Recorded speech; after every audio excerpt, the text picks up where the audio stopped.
हमारा पूर्वांचल।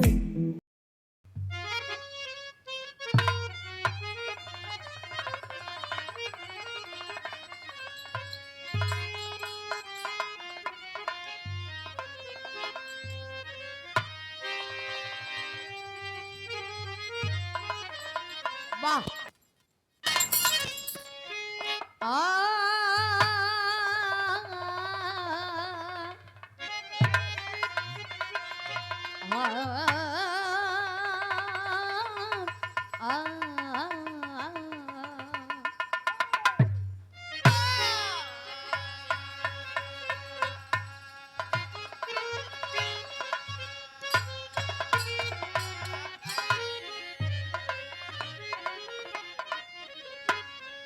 हमन के धीरे धीरे भोरहरी की ओर जा रहल बनी जा। 3 बजे वाला बा और यही समय कई बिरहा भी बा। यही समय में बिरहा के लोग सुनेला, गावल भी जाला। तनिक सा प्रस्तुति है कैसे आवा।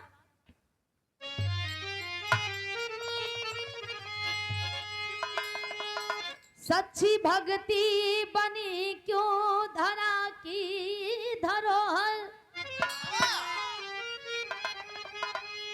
भक्ति में क्या विराजमान शक्ति भी होती। भक्ति तन मन को निर्मल बनाती है क्या, भक्ति से ज्ञान चक्षु को मिलता क्या मोती।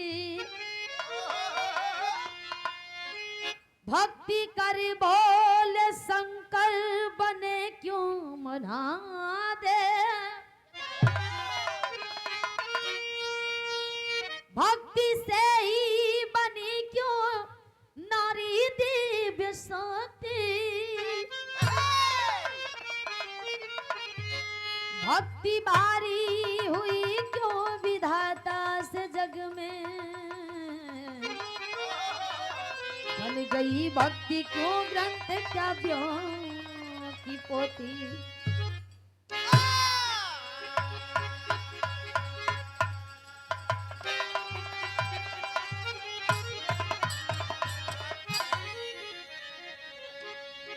कहल जाला कि भगवान के बस में भक्त रहेलन और भक्त के बस में भगवान रहेलन। भक्त चाह जा तो भगवान के आवे के पड़ेला। वो भक्त कैसन जे भगवान के दर्शन न कर लेवे, भगवान के बस में न कर लेवे, भगवान से वरदान न पा लेवे। भारत देश ऐसा नहीं, आप पत्थर के लोग मूर्ति बना के देवता मान के पूजेला और मनवांछित फल भी पावेला। लेकिन बिरवा में एक लाइन थोड़ा सा तनिक सा खोवाली है किसे।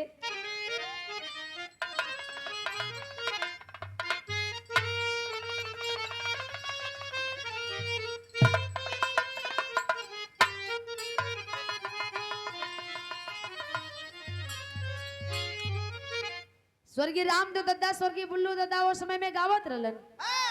कैसे गावत रहलन। हर काबे में आर काबे में तेरा जलवा, काशी में नजारा है,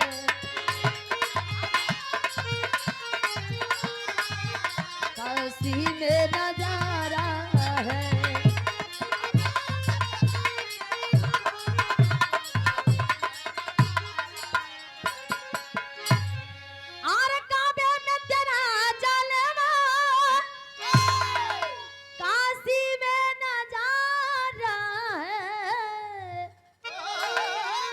काशी में नजारा है।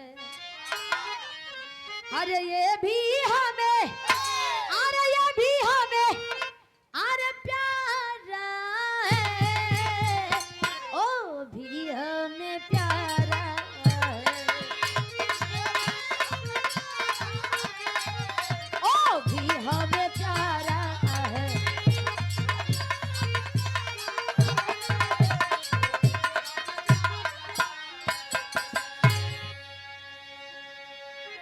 ये भी हमें प्यारा है, वो भी हमें प्यारा है। खांसी और काबा दोनों प्यारा है, लेकिन कभी जी अनमोल लाइन लिखत है, आई लाइन सबके टच कर जाए। कैसे?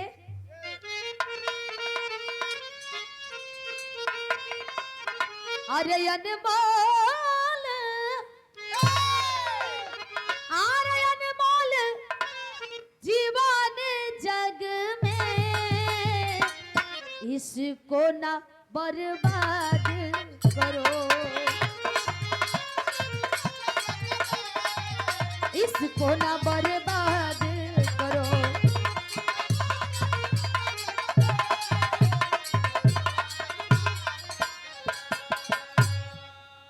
अरे अनमोल जीवन जग में, इसको ना बर्बाद करो, इसको ना बर्बाद करो। अरे दिया है, अरे दिया है जन्म जिसने, उसको भी तो याद करो, उसको भी तो याद करो।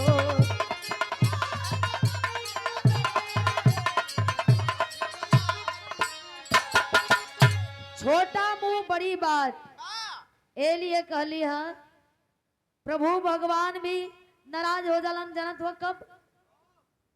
जब घर में बैठल मतारी बाप के दुख होला और लोग जाके पकवान पर पकवान, जल पर जल चढ़ावेलन, दूध पर दूध गिरावेलन, उसमें भगवान भी नाराज हो जालन कि घर में बैठल देवी देवता के थोड़ा सा ख्याल कला, एक बाद हमें पूछिया। है कि बतावल जाला कि दिवाली का दिन पहले दिया देवकुर पर बारल जाला, घर में बारल जाला, एकरे बाद बहरे बारल जाला। त घर में बैठल देवी देवता मतारी बाप एक रोटी खाती, एक गिलास पानी खाती डहकत बनन भैया, और बहरे जाके पकवान चढ़ौले से कोनो फायदा ना हुई। लेकिन सती अनुसुईया के सभी जानता, वही सती सावित्री पतिव्रता नारी जिन्होंने अपने पति का प्राण यमराज से लड़ करके वापस लाया, उन्हीं के गुरु मल्ले रली नर्मदा। नर्मदा गुरु मल्ली भक्ति भजन भाव करे के उपाय ना पता कैसे कइल जाला। भगवान भोलेनाथ के पुजारन है, लेकिन ए भैया आखिरकार जाके अपने गुरु सती अनुसुईया जो कि अत्रि मुनि के पत्नी रहली ना, उनसे भक्ति भाव भजन के कुछ नियम कानून जाना तरीका तली, गुरु हमें बता दीजिए कैसे मैं प्रभु को प्रसन्न करूं। बताओ थी भी राम एक लाइन गीत लगल।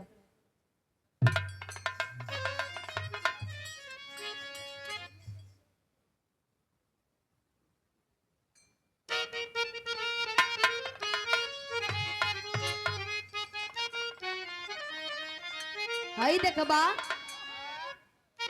कोनो दुल्हन कहत बड़ी वाह, उस समय का गीत है, आज भी उतने रस टपकता। आर झुलनिया के गुंजवा, आर झुलनिया के गुंजवा, आर टूटल राजा, आजवनिया में गड़िया छूटल राजा।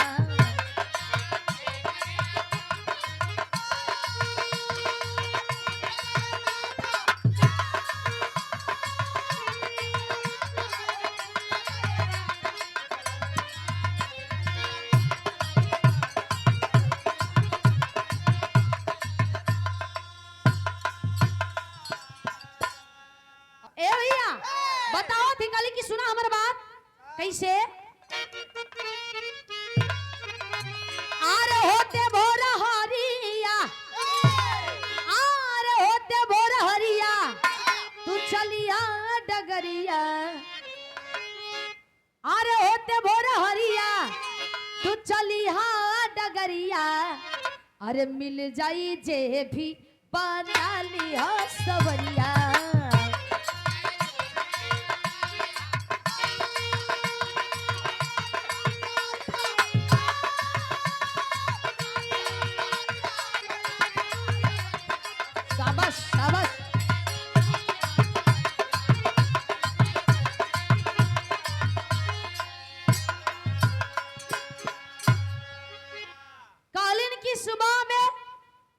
जो इस समय घड़ी में 3 से 4 के बीच में रही, 4 से 5 के बीच में रही, निकल जाइया पगडंडी पकड़ के जे पहले रास्ता में मिल जाई, पहले जे तो से रास्ता में मिल जाई ओसे शादी कर लिया। कुकुरो बिलार सियार हो एक पगी मनई चले नहीं देत हो दादा। कुकुर बिलार सियार से आदमी के इंसान के बियाह होला। रास्ता में पहले उहे भेटा जा सब तोर कुतिया से भयला ना ना। खैर बुरा मत मनिया।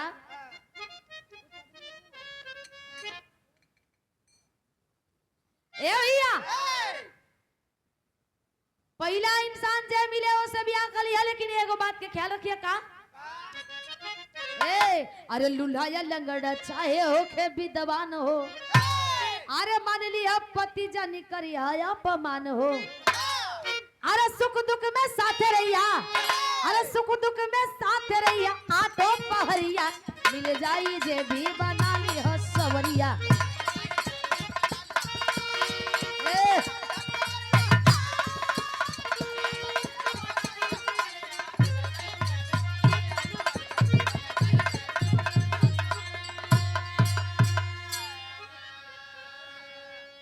ए भैया काली की लुल्ला होकी, लंगड़ा होकी, कोढ़ी होकी, आनर होकी, चाहे जैसन भी होकी एक्सेप्ट कर लिया, लेकिन कबो अपमान मत करिया। ओ इंसान के अपमान मत करिया, आदर करिया, अनादर मत करिया। तबे पतिव्रता होइला के ई फर्ज तू निभा पैबू और पतिव्रता बन पैबू। देखा भक्ति भाव भजन सबही करेला, लेकिन हमार बात सुना, जे भी तोरे जीवन में आवे ओकर बड़ी आदर सम्मान से, भाव से, इज्जत से सेवा सत्कार करिया। ए भैया पगडंडी पकड़ के चलल हई, रास्ता में कुहेसा गिर ले, ठंडा कर रात आई, बोररिया में कमल ओढ़ के एगो कोरी बैठल ह और कोरिया कोनो राजा का पुत्र ह, पाप कैले ह, पापी के दंड मिलल ह, प्रायश्चित करत ह। जाके उगार के कमलवा कलश किए, कलश की हाँ हम नीक लगत है, दुनिया हमके देख के दूरे से भागत हम, महकत है शरीर सड़ल हम, मजबज महकत है, आ तोहे नीक लगे लगली। कलश की जाना तू आज से तू हमार राजा, हम तुहार रानी। कलश की क्यों ना घर से ते आई ले, चढ़बाक लागत है, बनल बाप के बिगड़ल औलाद हूँ, जा देखा यहाँ दाल ना गली दूसर द्वार देख ला। कलश की दाल तो यहाँ गली चाहे जैसे गले, प्यार से मनबा मान जा, ना ही जबरदस्ती भी करब हम। गीत बदला था कैलीन का नर्मदा, कोनो ननद भौजाई आपस में बतियावत है, अरे पियावा, अरे पियावा मिला ला ला ला मुनावा, बोलई के सपनवा ये बाबूजी।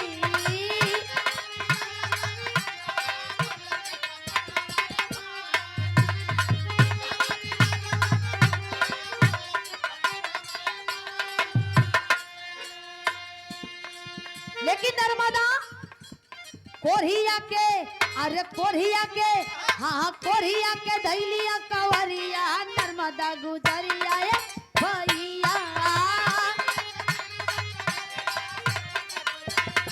जिया।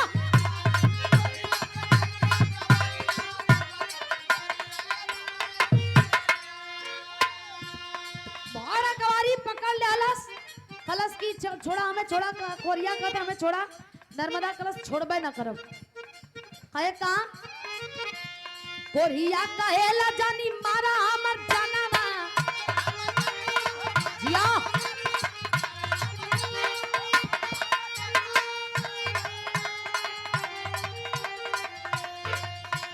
जोर से न छुओ ना तो छूटी मोर परनवा।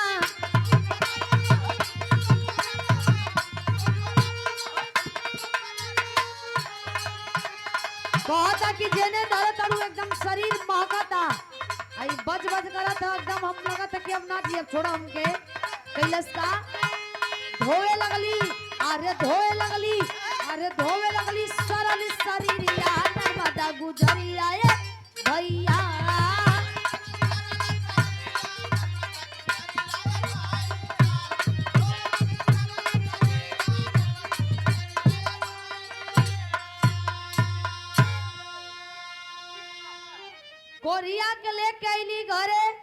लगली धोवे, गरम पानी नींब का उबाल उबाल धोवे लगली, मरहम पट्टी दवाई सुई करावत करावत धीरे धीरे धीरे शरीर एकदम स्वच्छ, एकदम साफ सोबरण हो गई, जैसे हमार और आपके शरीर बा। शरीर एकदम बढ़िया हो गई। आ जब बढ़िया हो गई तो कहली कि हमन अधूरा पति पत्नी के जीवन जियत ही जा, सैया के पूरा कही देता का। वाह, राउर चरण कहाँ और ही बड़ हो जाता तो जल्ला। ए भैया शैली के भाव कैसे?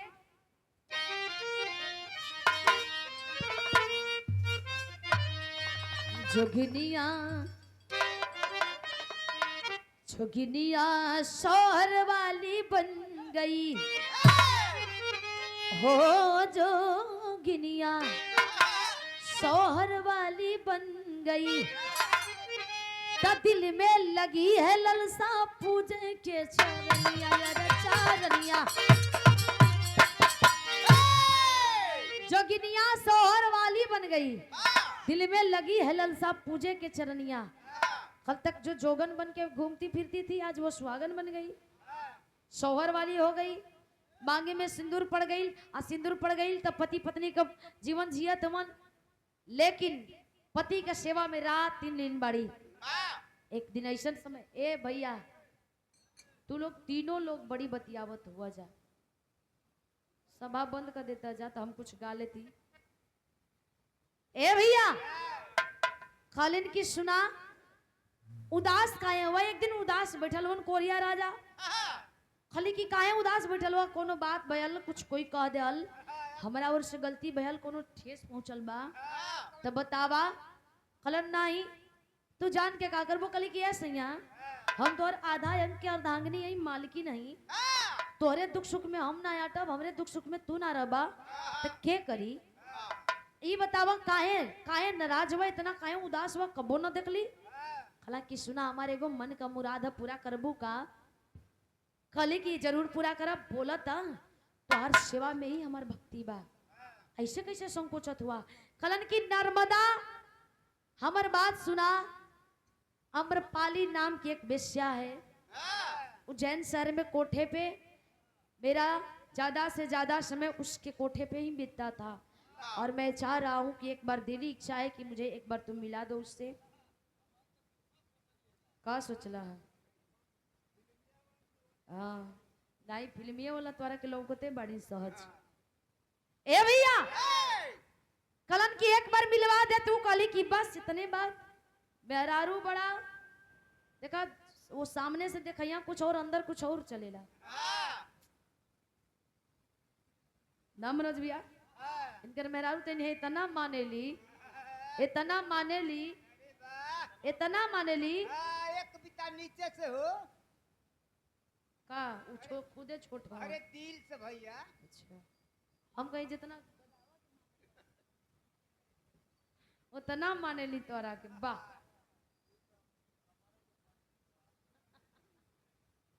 ए भैया माने ली भौजाई, ऐसा कोनो बात थोड़े है, कोई शक नहीं है। आखिरकार नर्मदा कली की चला, जब तुहार यही में संतुष्टि बा तो हम लेके चलो हमारे विराह का आखिरी गीत लगा था कैसे?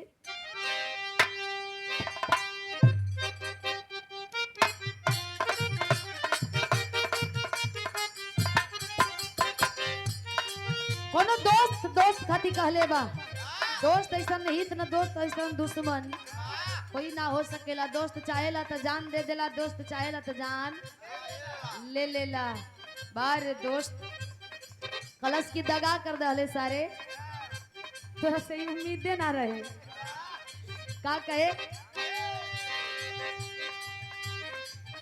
अरे अच्छा सिला दिया तूने मेरे प्यार का, अच्छा सिला दिया तूने मेरे प्यार का, यार ने ही लूट लिया घर यार का, यार ने ही लूट लिया घर यार का।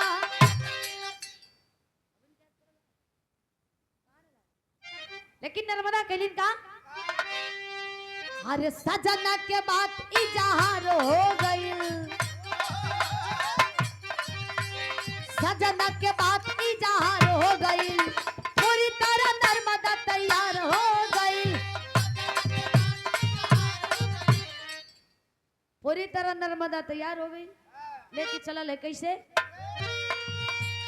हाथवा में हाथ धके चलली गुजरिया, ऊंचा खाला टेढ़ी मेढ़ी पतरी डगरिया, मन में गलानी बरियार हो गई, अरे मन में गलानी बरियार हो गई, पूरी तरह नर्मदा तैयार हो गई, पूरी तरह नर्मदा तैयार हो गई। हाथ पकड़ के लेके चलल है ऊंच खाल रास्ता, जंगल झाड़ी पहाड़ी खीरा बिछी, जानवरन से बच बचा के, कहीं सकरा रास्ता कहीं भयावह दृश्य, एक से एक सामने आ रहल बा। सबके टारत आगे की ओर बढ़त रहल बाड़ी, सबके टारत आगे की ओर बढ़ रहल बाड़ी। ए भैया जैसे जैसे आगे बढ़ती तब तक से भगवानों परीक्षा लेवे लगलन। सुबह का निकलल, रात 12 से 2 के बीच में घड़ी डोलत है। भगवान परीक्षा लेत मन, बिन बरसात के बिजली जब कड़कड़ा के चमकाल, अवाक हो गई नर्मदा। सोचे लगली बाप प्रभु, बिन बरसात के बिजली ई कैसे हो सकेला। सोच गेली कि परीक्षा लेत हुआ ना, हे प्रभु जितना इम्तिहान लेवे क्या लेला, हम पीछे ना हटब, हम पीछे ना हटब, काहे कि जिंदगी के इम्तिहान बा।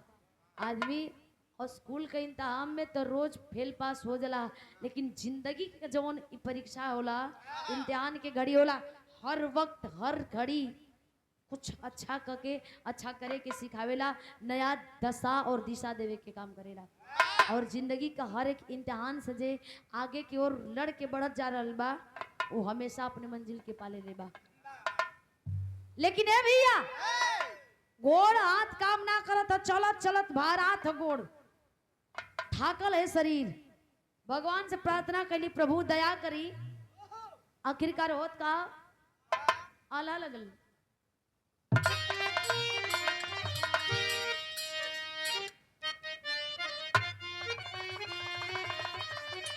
अरे हाय नारी नरम होली, गौर करेंगे आप लोग। नारी नरम होली, मोमू जस मुलायम भैया,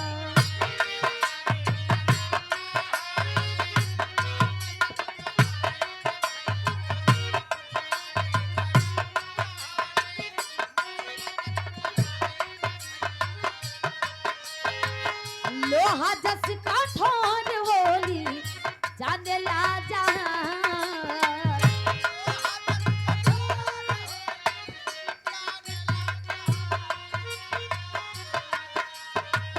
शेरनी जस ही मात वाली, नर्मदा गुजरिया बाबू।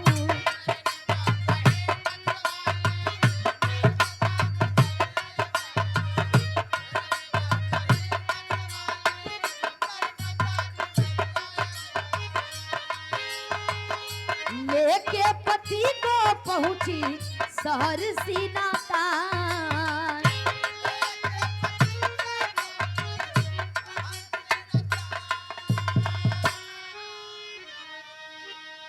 नारी जितना मोम जैसन मुलायम होली, उससे कई गुना समय आवेला तो लोहा से भी कठोर हो जाली। एक माँ से बड़ी योद्धा दुनिया में कोई नहीं हो सकती है। अपने बच्चा को बचाने के लिए जान की बाजी लगा देती हैं, वो होती है माँ।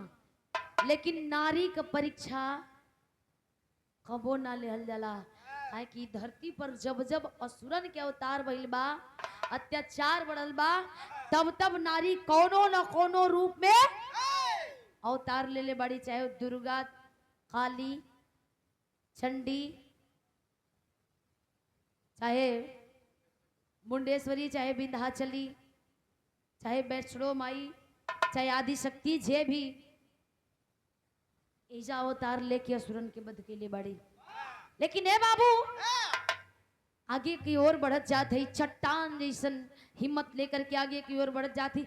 घोड़वा बाहर आ गयल, सूली पर चढ़ावल हमन मांडवी ऋषि। तपस्या सालों का, वर्षों का तपस्या भंग हो गई। डांट करके कलन की, लड़की अंधी हो गई हो, दिखाई नहीं दे रहा है तुम्हें, मद में चूर हो, किस बात का घमंड है तुझे? पति को साथ लेकर के चल रही हो, इसी बात का घमंड है? तूने मेरा तपस्या भंग कर दिया। रहदा बहुत बढ़िया, बहुत बिजी वाला मीटिंग चला था वो लोगन का, मत भाड़ा रहदा। ए भैया अर्जेंट मीटिंग है।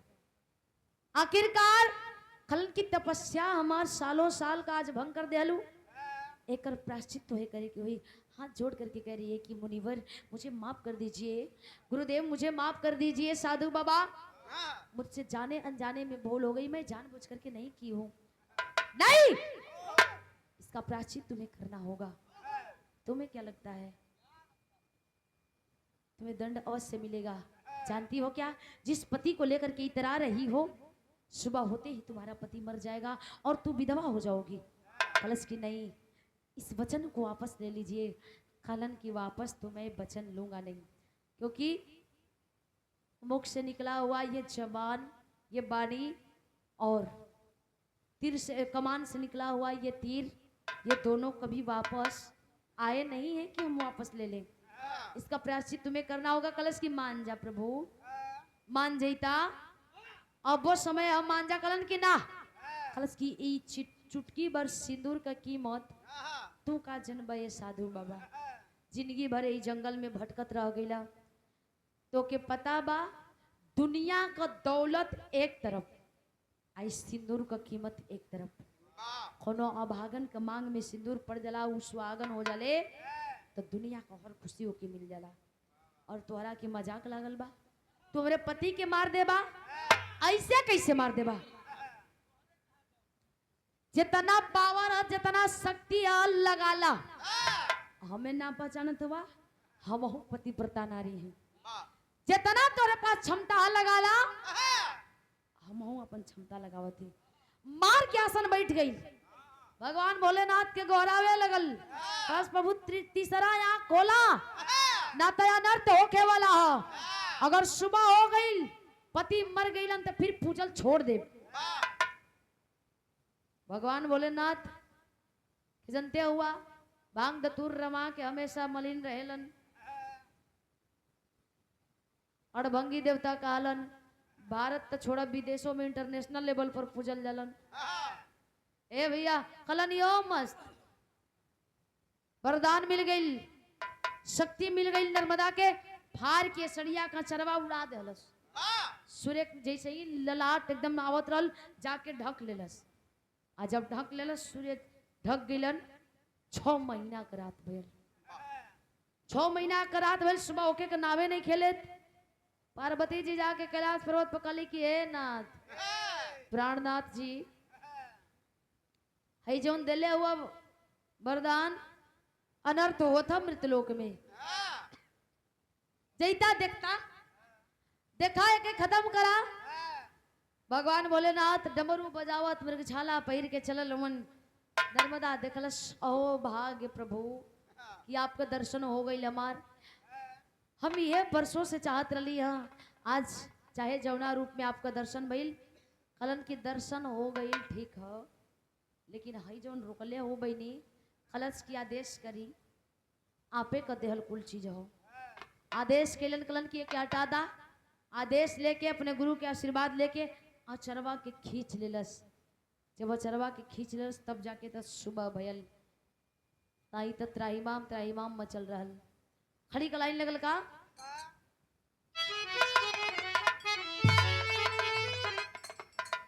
राम निधि ठेकेदार हमारे गार्जियन जी, हम चाहते कि मंच पर आ जाए, मंच पर आ जाए। हम अपने हाथ से स्वागत करेंगे आप। आ जाए।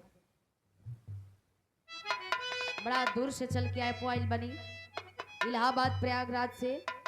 बड़ा स्नेह मिलेला, बड़ा प्यार मिलेला। कहिए से आप पता करत रही कि यार बिराह होके भला बताई ई जौनपुर में बिराह बा इलाहाबाद से रुआइल बनी सोचे वाली बात भी है। अब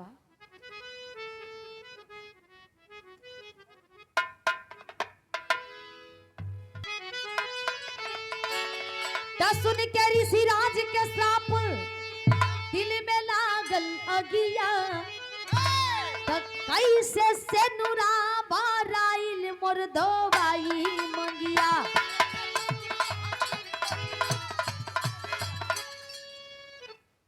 कैसे से नुरा बराइल मोर धोबाई मंगिया। ए भैया अरे अस्त हुए सूरज पूरब में उदित नहीं हो पाए 6 महीना बीत गया देवता सभी घबराए तब मृत लोकवा में आइले भोला पानी के जोगिया त कैसे से नुरा बाराइल मोर धोबाई मंगी।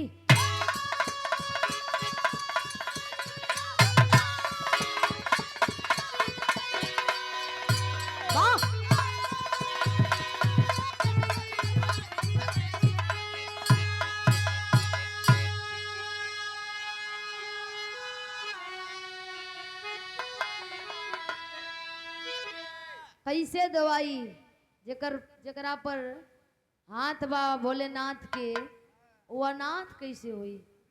वाह ए भैया सौ कुशल अपने पति के लेके लौट गई पतिव्रता बन के लेकिन कबो कबो घमंड इस साधुओ बाबा लोगन के हो जाला ना नकलियावा कुल जितना हुआ असली साधु जे है वो कबो घमंड करबे ना करियन नकलियावा कुल गेरुआ वस्त्र धारण कर ले तवन झूठे कमंडल लगा के दाढ़ी बढ़ा ले तवन अपने आप के साधु महंत कहत हुन जौन की खल जाला ना कि डूब के पानी पियत रहलन अटक गई मछरिया जौन भइल तो पता चल गई तो वो हाल बा। ये लोगन के चलते बढ़िया बढ़िया संत बदनाम होवन आई अपने देश में कहो बदनाम हो कुल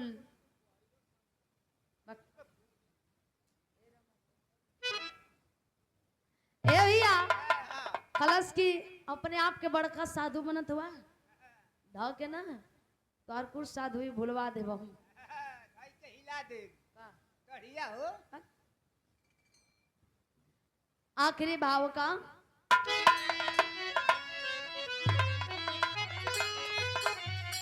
गुरु बिहारी पत्तू छे बर की लहरे सदा गुलिस्ता काशी मुल्लू सुखनंदन जी बन के गईले फरिश्ता अरे जोगिनिया सोहर वाली बन गई ए भैया जोगिनिया सोहर वाली बन गई।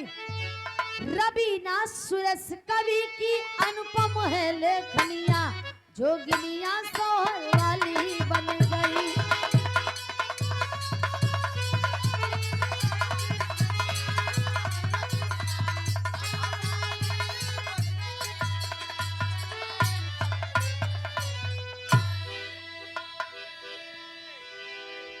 गुड्डू भाई फिर मिलेंगे।